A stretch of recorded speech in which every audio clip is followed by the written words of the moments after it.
Hello అందరికీ good evening. Biryani అంటే అసలు ఇష్టం లేని వాళ్ళు ఉంటారా? అంటే ఉంటారనుకోండి, చాలా తక్కువ, రేర్. బిర్యానీ లవర్స్లో మా ఆయన ఒకడు. ఇంకా నిన్న బిర్యానీ చేసి పెడతా అని తప్పక చేయాల్సి వచ్చింది మా ఆయన కోసం. సండే అని మార్నింగ్ చికెన్ తీసుకొచ్చాడు.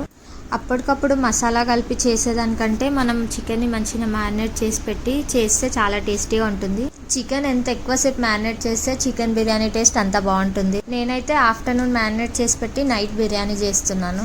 నాకు బిర్యానీ చేయడం ఎవరు నేర్పించలే, నా సొంతంగా నేనే నేర్చుకున్నాను.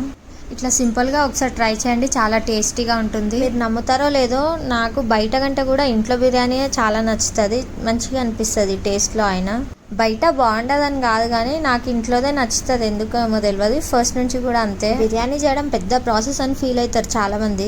చికెన్ మ్యారినేట్ చేసి పెట్టుకుంటే చాలా ఈజీ, తొందరగా చేయొచ్చు. ప్రాసెస్ సింపులే, కానీ దమ్ చేయడానికి చాలా టైం పడుతుంది. 1 అవర్ అయితే ఎట్లయినా పడుతుంది. చికెన్ నీట్గా వాష్ చేసుకొని దాంట్లో పెరుగు, అల్లం వెల్లుల్లి పేస్ట్, కొత్తిమీర, పుదీనా వేసుకొని మంచిగా కలుపుకోండి.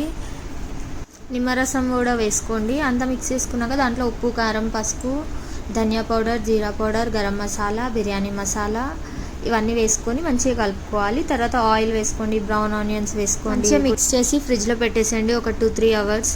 ఎక్కువైనా పర్లేదు. బాస్మతి రైస్ 1/2 అవర్ నానబెట్టుకోవాలి. తర్వాత స్టవ్ వాటర్లో గరం మసాలా, సాల్ట్ వేసి బాగా మరిగించుకోండి. దాంట్లో రైస్ వేసేయండి, నానబెట్టింది. 70% ఉడికించుకొని మనం మ్యారినేట్ చేసుకున్న చికెన్ మీద స్ప్రెడ్ చేసి నేను చూపిస్తున్న విధంగా కలర్, నెయ్యి, బ్రౌన్ ఆనియన్స్ మొత్తం వేసుకొని మంచిగా దమ్ చేసుకోండి. పైన బిర్యానీ రెడీ.